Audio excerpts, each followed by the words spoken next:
we sold out, we broke the internet. That's another conversation. I was gonna say you crashed Amazon, dude. That's a Yeah, we big crashed. deal. My book then got nominated for a Best Business Book Award, the Best Sell Development Business Book category. Customers lining up, and I wouldn't have to do anything. Right. Like, I don't like this whole kind of like, yeah, people often have these weird emotions attached to marketing and self-promotion Yes. and personal branding and thought leadership and all this stuff. And yet, I actually say to people listening or watching this, All right, my friends. I'm here with my great friend Mark Leruste. Did I say that right? you did. You know Did I what? just Even butcher before it? you hit record, I was gonna like, I'm just gonna see how he's gonna get along to pronounce my name. And I, Well, I you remember. nailed it. You nailed it. Well done. Yeah, yeah. Awesome. All right. Well, friends, welcome to the show. I'm here with my friend Mark Leruste, and we have been just chatting it up, just catching up a little bit because Mark and I worked together, a little bit while back before he got his book launched into the world. And we both sort of crossed paths at the old world at Scribe. And I'm really excited to have Mark on today because Mark has a unique story coming from basically having his own podcast and growing that, growing an audience, having a kick-ass TEDx talk, and traveling the world, being a journalist, and amongst the many things that I'm excited to talk about. But the coolest thing he's going to bring to the table today is going to help us authors understand how we can engage, bring attention to our work, and really what his mission and purpose is in life today. But I want to start with this, Mark. You say something like, whether you're selling products or services, this is really caught my Mm, attention. Whether you're selling products or services, which most of us are trying to, yeah. capturing the attention of your target audience, be it your team, your customers, investors, or stakeholders, and keeping them engaged is crucial to achieving your business goals and fulfilling a company's mission. I Mm, love that so much because it kind of captures what I love doing with authors and helping mm, them understand where they can bring their expertise, right, and mm. how they can bring it out into the world. But you say, problem is, it's easier said than done, and I love that so much because it is so much easier said than done. Yeah. Um, so start us off a little bit about that, and then I want to kind of go back into your journey a little bit. Like, how do you today, how do you go from it's easier said than done to actually Mm. helping people engage? I think it's, you know what, I've been working with a couple of clients at the moment, and I'm also being brought into by, a few companies and brands and organizations, even governmental official departments that kind of come in and talk about this concept of strategic communication and persuasive storytelling, and like, how do you actually, share stories in such a way that people pay attention, care, and take action. Um, and as I was driving this morning, I actually thought about this. It's the first time I'm sharing because so I'm kind of like almost just spitting this out from, but it's the idea that it's like storytelling, I think, is caring in motion. And it's this idea that if you want to respect your audience, if you want to get people to pay attention to what you have to say, and if you want to share the great work that you have, and if you want to help people solve a specific and meaningful problem through your products and services, people need to know about what it is that you do. But more than that, they need to know why they should care. I think, when we talk about marketing and branding, for example, for years and years and decades, companies, brands from all over the world spend millions, if not billions of dollars in marketing campaigns to try and make sure that when you get to the supermarket or the shelf or the store or the online button, when you have, two equal products, you go for the brand that you recognize because you have some form of emotional bond, right? But most of us don't have the deep pockets that, without naming brands, some of the huge Fortune 500 companies have to allocate to branding and marketing. So I'm always interested in how can we punch above our weights? Like, what is it Mm, we can do that helps us stand out, become more visible, and be remembered? Um, especially if you're either an aspiring author or you're a published author. And, those are two different worlds, by the way. And I'm very happy to dive into those and the struggles of yeah, both. But the idea is, when I go, for example, I'm going into an organization in a few weeks called the OECD. It's this huge world, economic kind of organization that helps governments with policy, evidence-based policy making. And it's a typical example of an institution that is filled with super smart people, really talented at what they do, experts in their field. We're talking about PhD level. We're talking about economists. And there is often also a struggle in how do you communicate these suggestions, these policies, these thoughts and ideas in such a way that people can not only just understand, but run with them and then try and convince their own teams. And I think there lies a really Mm. exciting chasm that most people listening to this will probably relate in some way, which is why doesn't the world just know how good I am or how great my product or services are? I just wish, like in a former life, I used to coach founders, entrepreneurs, and that kind of crowd around putting Yeah. themselves out there more. And Yeah. and it was always this question, like I just wish I didn't have to talk about myself or the work I do. And I just wish people came. Like, Yes. and every time I'd say to someone, could I Yes. give you a magic wand? They'd say, man, if I could just have a magic wand, I would just have, because there's Oof. someone somewhere who woke up this morning needing to hear what you have to say, to not feel alone, to have a new sense of hope that the problems or struggles or challenges that they're dealing with can be solved thanks to you, and that there is hope after all. Like that's the energy that I try and put into people's minds when they've got this great work that they can put out in the world. It's like the reason why you're stuck is that you're making it about you. You know, as soon as you Mm. shift that attention to those you're trying to serve or trying to reach or trying to help, it changes the dial. Like I think we're Ugh. all pretty good at helping our friends, right? Like I know for a fact that you're an amazing human with a big heart, and you know when things started Thank to you. shift and you saw things that needed to happen, like you took action and you brought a community together and you led from the front and from the back, and you know you did that. And I think that's one thing I wish I could see more of is people understanding this concept that, you know, putting yourself out there, getting the world to know about the great work that you do isn't about, you know, stepping in the spotlight. It's about becoming the spotlight. Because when you become a spotlight on a problem, a challenge, an issue that you feel you can help, you know, solve or change or whatever it is, then it's not about you. It's about this thing. You just happen to become known for it. So Greta Thunberg is a good example. I Mm. talk about her in my book. Um, and the idea is that, you know, when she started striking at the age of 13, I think it was in Sweden every Friday for, you know, strike for climate change. I generally don't think she was doing that to become the center of attention and like one of the most world famous faces for the movement of climate change. But because she draw this attention, like our house is burning, right? Like our house is on fire. Like we need to do something about global change, global climate.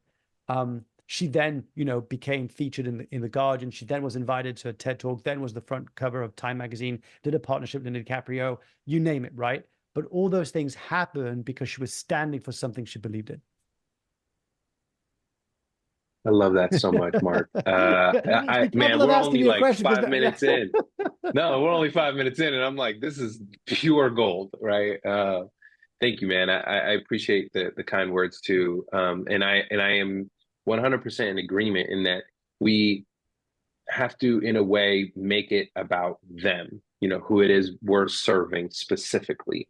And the more focused, the more not necessarily just niche down, but just, you know, being, like you said, unselfish and make your wisdom available Mm, to whoever may cross mm, path with it mm, and learn from it. And mm, usually it's, you know, a younger version of oneself or a younger version of that mindset that you had as an entrepreneur or mm, whatever it is, or a coach or a business, right? Because I'm always looking at people who I can learn from, and they're probably, I'm like, I'm not a billion, I'm not like there, I'm not 100 million, like I'm not a, so I want to reach the guy or the person or the woman or whoever can help me that's just like a few steps ahead of me, yeah, you know, who yeah, yeah. who's doing the thing that I want to do, but just like a couple of years ahead of me, because that's Mm, more tangible. Their actions aren't that far from what I could be doing, right? mm, And so when I started doing consistent posting and just like really thinking about my strategy and like bringing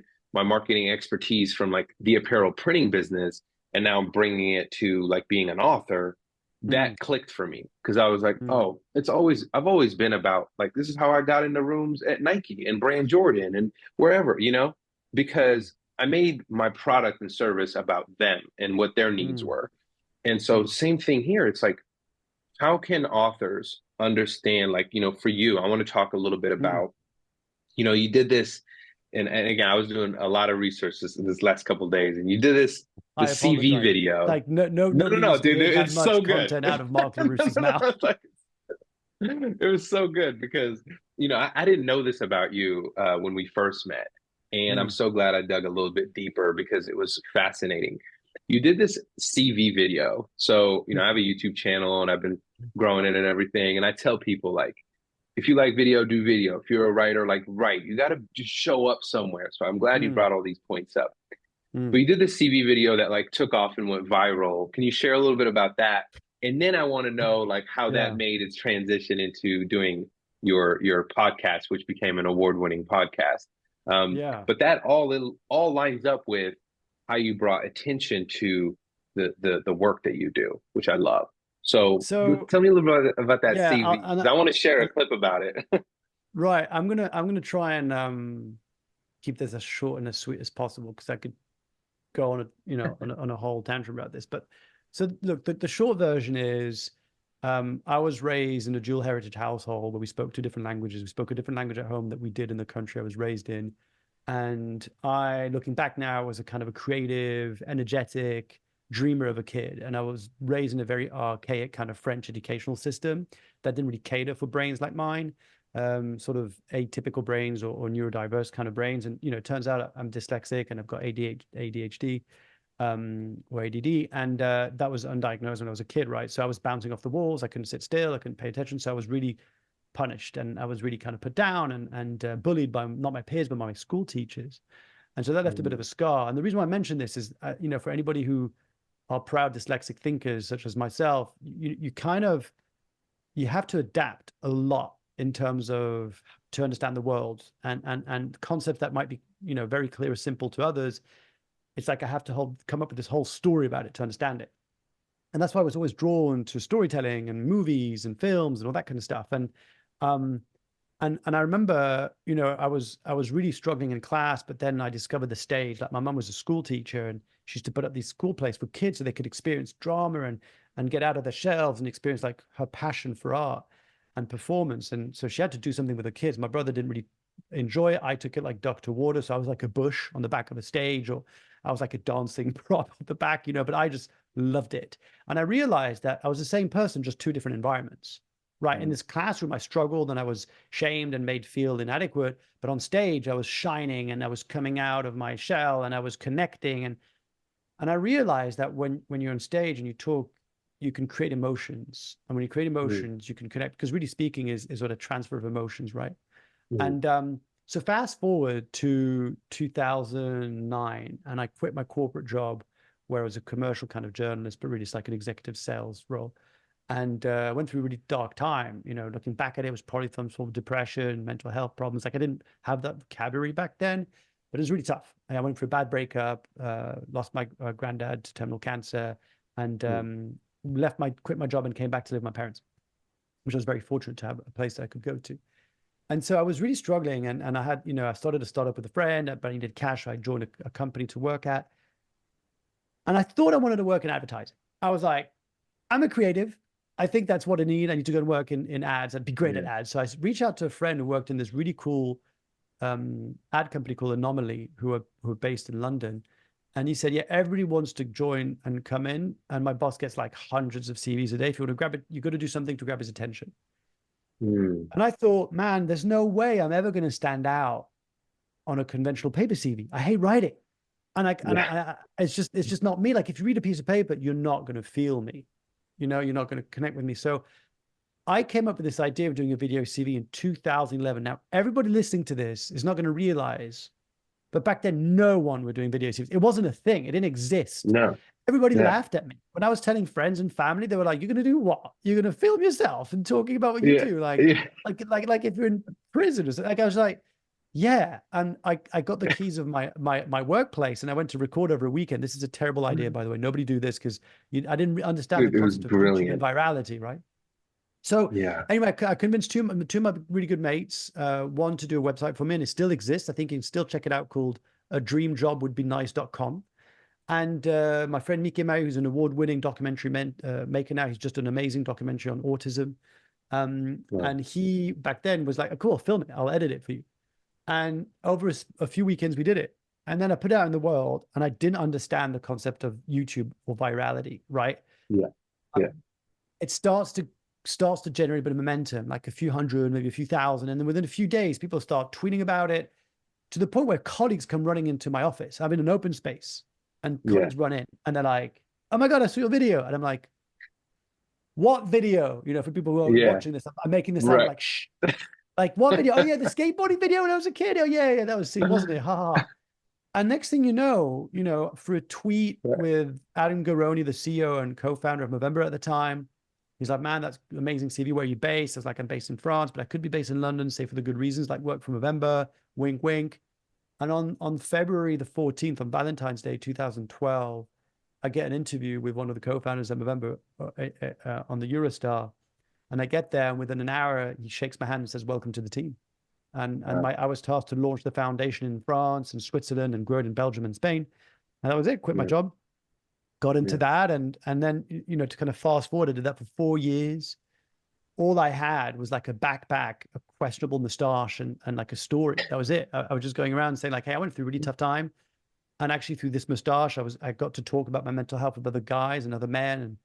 And I felt like I Yeah. wasn't alone. And I want to make sure that anybody who's thinking of going through a tough time, who might be thinking about taking their own lives, what have you, to know that they're Mm. not alone. And that through that community, with my team, we raised 2.8 million euros for men's health, got Yeah. 110,000 people to sign up, and I won an award pretty much every year at that company. And and every time I'd go to market, they used to call it the Rusty effect. Rusty is my nickname at Movember because there was already another Mark, so I had to change my Yeah. name. So they gave me Rusty because Leruste I Rusty. love it. And they used to call it the Rusty effect, which is when I used to go in the market, there used to be a spike in registrations wherever I went. Okay. And the reason being is because I was so enthusiastic. I was so passionate about the mission that we were to try and stop men dying so young and changing the face of men's health. Um, so I was going through all this stuff, and eventually I get nominated. I get listed. I don't know, nominated because I wasn't nominated just as in like I was on this list. I didn't have to wait to hear if I won anything, but I was like nominated as one of the 50 most inspiring people in London.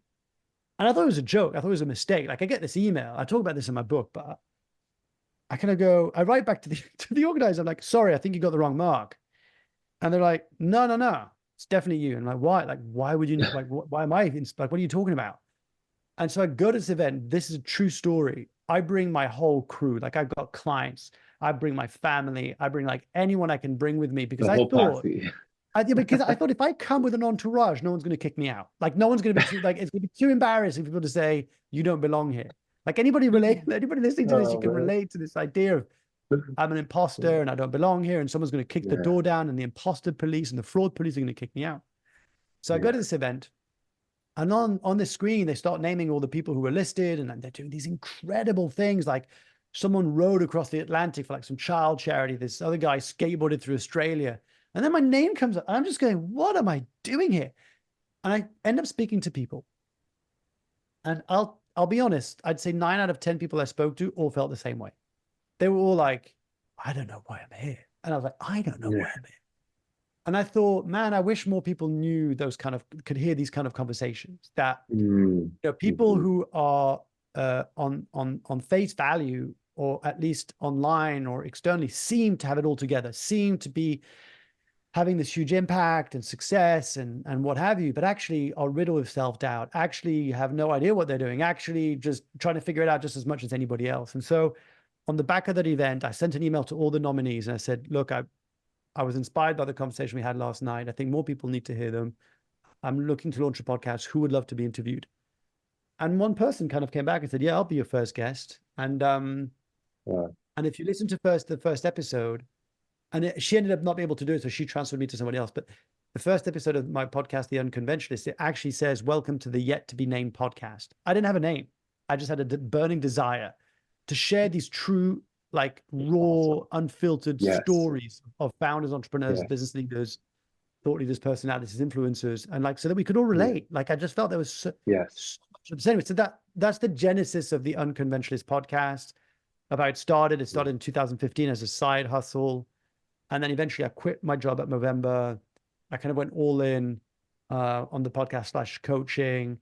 And then I got asked to go and speak at a company because I wrote my first book, It's Not You, It's Me, in 2014. Yes, for my Yeah. 30th birthday. That's it. On my 30th birthday, my book came out. My first book came out. That was self-published. And then I quit 2015 November. 2016, I started gigging, and I was like, "Oh, this is a thing. Like I can get paid to Yeah. talk." Like as you can probably Yeah. tell, I talk a lot. You're right. I love. Yeah, I was man. And I was like, yeah, you can get paid to do that. That was it, and the rest is history, really, ups and yeah, downs and all that stuff. And then we met, around 2000. I forgot what it was actually, 2020, 2021. I don't remember, but yeah. It was like 2021. Yeah. 2021. That's it. Yeah. So I went While through you're this working on your process. second book. Yeah. Yeah, because people listening to this, I'm speaking to those who are still in the mess and the hurdle and the struggle of writing a book. I was riddled. You have no idea. It was so ironic because originally I was going to write a book about imposter syndrome for entrepreneurs and founders and CEOs, and I was riddled with self-doubt. Like I was like, who am I to talk about this? And I had 5 or 7 different books I wanted to write, and I couldn't Yeah. figure out which one to write. And I so remember. I lost a lot of time and energy just trying to like second guess myself. And again, I guess this might be relevant. Eventually, I create a pitch deck. It's a book proposal, but for anybody in the startup entrepreneur world, it's like Yeah. a pitch deck, but it's like a book proposal that you put together where you lay out your marketing plan on how you're going to try and sell like thousands of copies and why you're the right person to write this book, why this topic matters, why people should be interested. And we shopped it around with a literary agent and got a few offers on the table eventually. Most people said no. Let's just be Yeah. honest. My ego was just Yeah. like, what? But we got a book Yeah. deal, and I signed a book deal with Hachette, an imprint of Hachette, and I started writing my original book. And I think I was maybe 6 weeks in, maybe 20, 30,000 words in or something like that. I forgot what it was. And I realized I was writing the wrong book. And that was really, really hard because just like when I gave my TEDx talk, that's a whole other conversation for another podcast. I had prepared for 6 months another TEDx talks, and I think 10 days out before the event, I ditched it and completely wrote a new one because it felt like that was the thing I really wanted to talk about. The book felt Yeah. like I wasn't being brave enough to Mm. own a topic I really want to talk about, which was personal storytelling. Like, my belief that if you knew how powerful your story was, you wouldn't be sitting on it. And the story that's going to change your life isn't the one you hear, it's the one you share. That's what I want to Yeah. talk about. So I actually went back to the publisher and said, I'm willing to lose my advance money and this contract if you don't want me to write this book, because that's how much I believe in Yeah. it. And to their credit, they said, look, obviously it's not the book that we paid and signed up for, but it sounds like you know what you're doing, so we'll trust and back you. And that was it. And That's really today, cool. Yeah. and then people looking at, if you're looking at this, There it it's, is. Dude, it is. I yeah, can't wait to get my hands on it, honestly. yeah, And I want this episode, right, if you will, this conversation to be predominantly about the behind the scenes, right? And I mm, love that you mm, said that, when you went on to this show and you get this award and it's mm, amazing, but yet the chatter in your mind is pretty close to the chatter and the guy sitting next to you also receiving an award, whatever, yeah, right? And yeah, it's that like, how did I get here? Do I mm, belong here? Do I, and that feeling of that exact feeling resonates with so many authors because here we are putting, mm, being vulnerable, putting our creative work out into the world, mm, testing the waters, seeing how this book is going to help me grow my business. And again, it's kind of back to that idea of me, as opposed to, it sounds like how you started reframing that and mm. saying, who's this actually for? What's this actually about? And then leaning into that. And that became Mm. sort of, I feel like, your powerhouse. And I love that, man. Well, yeah, Yeah, I go just ahead. want to name, so I want to name something. I want to Yeah. name the fact that that voice never really goes away. And I'm Mm-mm. saying this because if someone listening to this is waiting to feel different in order to begin the journey or finish the process, it ain't ever happening. Like that, Yeah. this is my experience. That doesn't mean it's Yeah. yours or it doesn't mean it's everyone's, but I can tell you every time I sat down on my laptop and started typing away at my book, I was riddled with like self-doubt and who are you and this is BS and Dude, nobody I remember cares. you getting on the calls. I was Yeah, like, how yeah, yeah, this guy's already written a book. He's yeah. already a badass. Like he's Mm, doing things. What is like in my mind? And I would ask, mm. honestly, I would ask Emily, I'm like, Emily, what is Mark actually like trying to, what's going on here? Like, why isn't he writing? Like this dude is legit. Yeah, And she's yeah. like, it's all in It took that, me it's all three in our heads, years. man. It took me three Yeah. years to write this book. And it's Three all in our years. heads. It's amazing. So it's a bit like Yeah. last year I did like this kind of body transformation thing. Don't do it. It's Right. terrible. You feel miserable. And now I'm back to my back, but to my old weight and more. But the reason why I'm saying this is same thing. Same thing with the Yeah. book, same thing with the exercise. It's not about how you feel. It's about discipline. It's about showing up. It's about commitment. Yeah. It's about, I'm going to sit down and I'll tell you one thing, a hack. I talk about this in the book, but I'll tell you for anybody listening to this, the hack is And this is not me that invented this, by the way. Lots of people talk about this. I'm sure Tucker talks Sure. about this. Tim Ferriss talks about this in different ways. But I kind of call it like the concept of audience of one. And the idea Mhm. that is if you write a book that you think you're going to share the world, it's super overwhelming and frankly quite difficult to grasp your mind around that. Instead, the idea is if you think about a client or someone you know you can help, or an ideal sort of client that you've worked with, and you think about sitting down with them and having this conversation over a coffee or a smoothie or juice or tea or whatever you're drinking. And they were like, man, and they tell you what they're struggling with. And you go, I know like what you need. And you would lay out this plan to them. That's the energy that I recommend anybody connects to when you write your book. And actually what I did and what I recommend people to do through the book is I say, either have this very specific person in mind and actually print their picture or have their name written on a card. And every time I sat at my desk, mine was Donna. And Donna O'Toole, I can give her name because she publicly talks about the work that we've done together now. So it's out in the open. But I work with her as one of my clients to help her unpack and unlock her story in a way that it's amazing. The transformation is just amazing to see, right? Mhm. She's the CEO of a company. And she's my audience of one. Anytime that I would sit down and write a chapter, think whether I keep this or lose this or add this or that, I would go, would I say this to Donna? Would I want Donna to know this?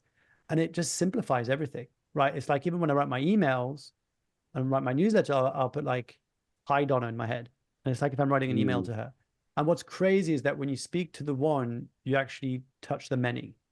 And you connect to so many more people who can relate to that. And that's how you attract, because anybody listening to this, we can have another conversation another time if you want about publishing with a traditional publisher versus self-published versus hybrid. Um, but you've got to understand that the traditional business model of publishing, they're interested in volume. They're interested in your book selling. As authors of nonfiction, trying to grow our personal brand, trying to raise awareness about our business, trying to have a bigger impact. Our role is not actually volume of books. Our role is to make sure that the books sell us, right? We're not Mhm. there to sell books. We're there for the books to sell us. And it's a really Mhm. important distinction because if Yes. you go in this writing process, like, I want to reach millions, it's like, okay, I hope you got big budgets. I hope you got a huge platform because otherwise it's going to be really, really difficult. But if you go instead of Yes. like, man, if I could use this book and impact 100 people, like 1,000 people of my ideal, perfect target market that would then get in touch with me, we can talk about some of the tools I use in the book to be able to transfer readers to potential Yeah. buyers, or at least readers from like, Yeah. into my kind of community. Um, that's the kind of mindset when people, because I hope it relieves a bit of the pressure of needing to be this Yeah. kind of best-selling. Or I freakishly ended up when we launched. I didn't manipulate the price, but I know that's a technique and it works. It's great. People can drop their price down to 99p or cents, and they Right. can raise their volumes and become bestsellers. I didn't do that, but on launch day, we became a top 10 bestseller in 3 different categories on Amazon, and then we sold out. We broke the internet. That's another conversation. I was gonna say you crashed Amazon, dude. That's a Yeah, we big crashed. deal. Yeah, we crashed Amazon. That was a nightmare, man. Oh, dude, that was awful. But at the same time, it's Not part a of the story, problem we right? all want, but No, you don't want that on launch it's a day. good one to Hour brag two. about, that's for sure. Yeah. It made a really fun launch. Like when I got to the launch, it was really fun actually to talk about it. But the reason I'm saying this is my book then got nominated for a Best Business Book Award in the best sell development business book category. And I was just grateful to be nominated. I just thought, and I remember told my partner, I was just like, let's go to the awards. I'm going to rent a tux. Um, Yeah. but let's Show just up be like clear James that Bond. Yeah. yeah, but I was just like, I'm not winning. Do you know what I mean? Like it's not happening. And so we were sitting there and we read out the nominees, and then they would announce the second, I forgot what they call them, like the up and coming or shortlisted or whatever. They'd announced the second, and it wasn't me. And I was like, well, I guess that's that, because I was hoping Yeah. maybe I'd get the.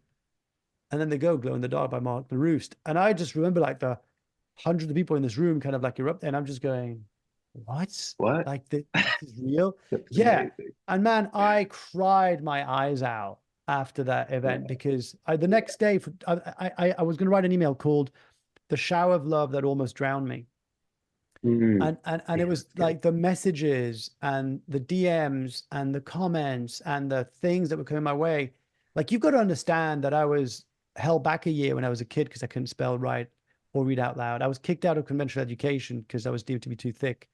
Because, and here I am, published a book with one of the major publishers, the same publisher that used to publish my school books that I could barely read as a kid, by the way, winning an award. And it was like my mind, it was like a full hero's journey circle. It just goes to prove that if you've got something important to say, you'll do whatever it takes to get your message out there. Man, I love that so much. I think that's why I like you, Mark. I think you and I have a lot more in common. I've grown up in the States from a Mm, refugee camp and mm, then going through the trials and tribulations of being a teenager, everything, right? mm, And not even knowing English, not even know it's mm, profound because if the way I look back, when I was in fifth grade, there was a guy who came in and I want to tie this back into what you just said. The mm, guy came in and I was an artist my whole life. Like drawing is how I communicated. Right before I can mm. speak English, I drew Batman and Spider-Man, and that's how I made friends. Like literally, you know, which is crazy. I So love like, that. yeah, man. And so that became my tool. That's how I communicate. That's how I got attention. Was I had this ability that not very many other kids had. So it made me Mm, feel special. So there was this guy who came in who talked about him doing he was an illustrator for children's books. So they mm, did this presentation. I just thought he was another teacher. Literally, I didn't know any English, but I thought his art was amazing. It was like all these cartoon dogs and animals, and he would churn these stories, and they were like, dude, like I was like, this is what I'm gonna do. The rest of I'm gonna mm, make books for, I'm gonna write these stories.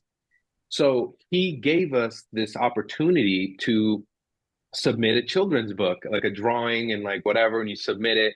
And dude, I literally thought this was for the school. So I thought it was homework. I went home, spent the entire week, that's serious, spent an entire week drawing up this little kid's book. I still have the award and I still have the sketches from this book. mm, My dad mm, was the most supportive, beautiful human being. mm, He spent I mean, probably like $50, which, dude, we're on welfare. We just got mm, to a country, you know what I mean? $50 mm, is a lot of money to get me these really nice markers so I can color this thing all beautiful. And I submit and I bring the book and I wrote the story. And I had this lady who basically just kind of from the church that like volunteered to help refugees. And I like begged her to help me write the story. And at this point, I had a little bit of English. mm. Dude, she helped me write this thing, type it, go to the library, print it. I cut out all the, dude, it was a book. Okay. I go submit this book. I give it to my teacher. I'm like, my homework's done. He's like, what homework? What is this? And I gave him I filled out the application, if you will. Mm, mm, And dude, I'm telling you that, they say like between the ages of like 8 and 13, mm. something happens in your life Yeah, where it yeah, signifies what you're going to be 100%. doing later in life. And like, dude, that imprint, and here's the thing, that thing got submitted. It was a national contest out of 200,000 students. I was top 100, which is like, what the, you know what I'm saying? Mm, In the mm, country.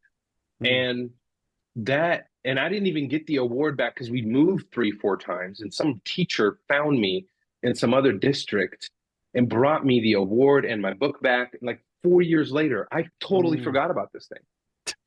And kind of what I wanted to say here is like, mm, man, isn't it amazing how we sort of forge like who we were to become? You said you were mm, young and you were on stage and sharing your story and all these things mm, that come to fruition in such a different, like a unique way for you later mm, down the line. If you just trust that, or if you just keep at it and kind of wiggle your way through things, and mm, there is no straight path to who you become.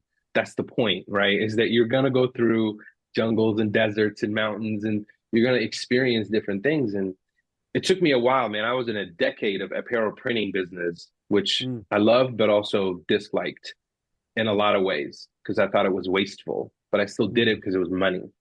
mm, But once I got into being an author and speaking, and like you said, like I get paid for this, mm. it changed my Man. trajectory. And I had been sitting on, and this is, you say this too, like you've been sitting on the story that if you unleash it, it will change your So can I life. can I can I That I sat unpack on that your story, man, for can I so unpack your long, and story? being a refugee was my story. So So, here's what's anyways, interesting about here's interesting about the story that you're saying, right? Um, one of the things that I do, right, through my work, through my book, through some of the CEOs and founders and entrepreneurs that I work with, is, for example, we'll come across at some point by dissecting the story an event like the one you just described. And I think where most people trip is that they don't necessarily make the connection between that event and why they're really driven by what they do today, or why they're passionate about what they do today, or why what they do today makes sense. Okay. So if I hear what you're saying, is that even though you didn't have the words, you were still driven by this idea of I can create to share and connect and create. And I don't need the words for, I can get help, I can get support. And you could use that metaphor for an author, right? For like people you yep, help with, you know, because you had yep, someone from church who helped you. You had your dad who came through and gave you those pens. You had this kind of guy that came into that classroom and said about this competition. There was a call to adventure and you took it and you ran with it. And I think that's such a beautiful story to kind of unpack for your community. Like, you know, when oh I yeah, talk to people about, like, I know what it's like to feel like you don't have the words to express, but have this deep yearning to be seen. yeah, And I went through that with my comic book, and then you're going to go through this for your book. But you see what I'm saying? So it's about yeah, finding yeah, finding those elements. Because for yeah, me, and I agree with you, I think from my experience of working with countless people now, I would say there is something that usually happens between, you know, 6 and 12, something like that, where there'll be an event where that shaped you in some way, or that planted a seed in some way. It's like your origin story, right? Like yes, for yes, me, it's actually, you know, there's a few of them, but one of them is, and I talk about this sometimes when I go and give keynotes, sort of around storytelling and strategic communication stuff, but I'm about 4 years old and I'm in kindergarten. So people listen to this in the States, kindergarten, nursery in the UK. Um, and and they did the end of school year play, and they cast me as like the dragon, not the knight in the shining armor. I'm like the dragon, right, and I'm well pissed. It's like, you know, do you not see the knight material here? yeah, Is this because yeah, I'm such a troublemaker? So anyway, I'm supposed to, you know, this is 1980s people. Okay, so keep that yeah, in yeah, context. And so I'm the dragon who's kidnapped the damsel in distress princess, and then the knight's supposed to come and save all this stuff, right? So he comes out, and there's this music. The parents are there. This is filmed. Um, and uh and the knight comes and he's chasing me around and eventually kind of like tries to stab me, and I fall dramatically to the ground as if I'm dead. And people start laughing. And I'm like, oh, that was awesome. Let me do that again. I get back up and they start laughing and I start running around. And this knight's really confused, this poor little 4-year-old. And I do this like 3, 4 times. So the teacher has to come on stage and like drag me off the stage, right?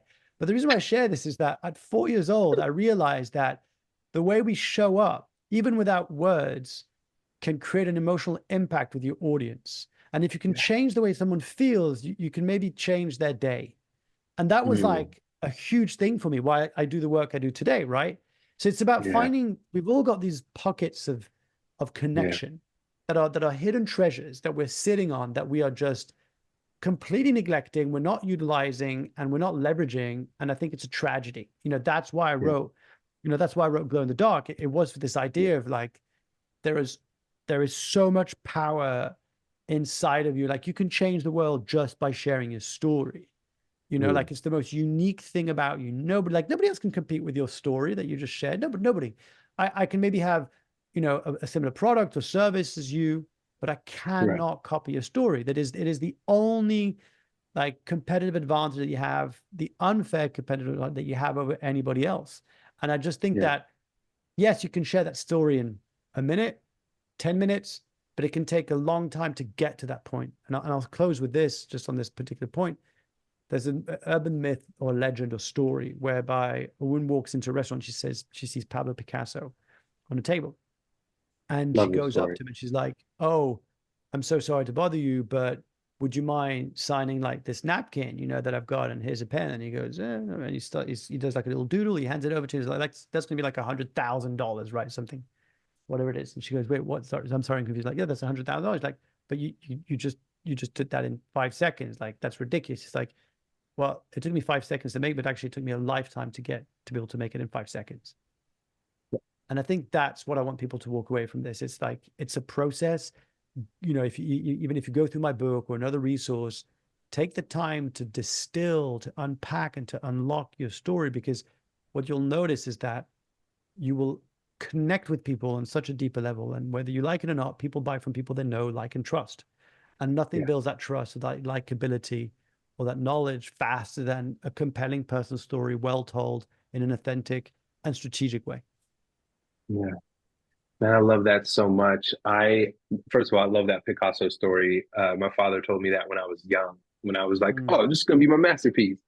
And he was like, let me tell you this little story. And then he's just like, your masterpiece is you. You are the Mm, masterpiece because it's going to mm, take you a lifetime to develop mm, you. These are just things, mm, paper, canvas, whatever. mhm, And I love that so much because that's what I pay attention to the most today is like, mm, I'm just adding another layer to this masterpiece, right? And that is my life. You know what I mean? And I want to have a full life, rich with color and texture and audience and everything that I could possibly put into this and make it my tapestry. And mm, I think that's mm, so cool, man. Because everything you said was just like get in the game and then start playing the game for as long as you can possibly play it. Because don't write just the one book.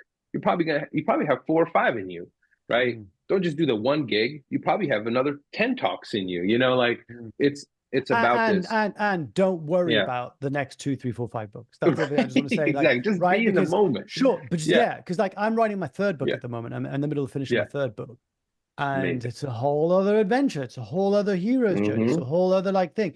But the point is, one step forward.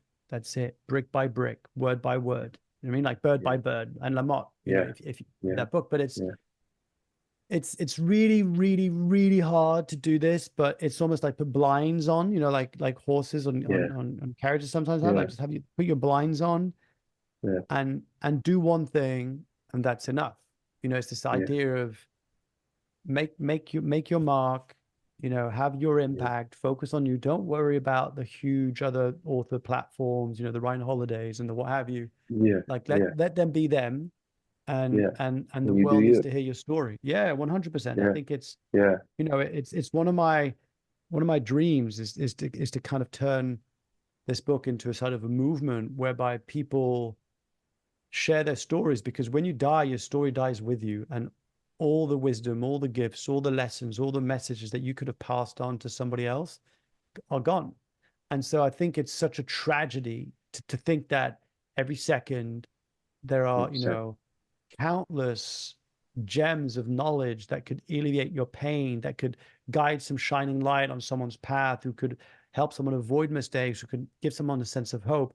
And for whatever reason, because we're too wrapped up in fear, in the land of saboteurs or imposter syndrome, that that we don't share stories. And I would love, love, love to Yeah. sort of know that when I get to my deathbed, that I played a very, very small part in helping people spend the time to own their stories and share it with the world.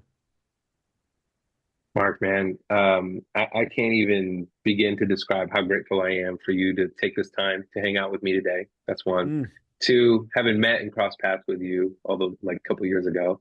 I'm glad we have maintained friends, and you've always like offered help. You've always, via email, you reached out to me when things went sour with mm, Scribe, and you reached out to me again when I was building Rising Authors, and that's exactly why I felt like we needed to build this raft. I call it a raft, but mm, now it's becoming a little boat, which is great.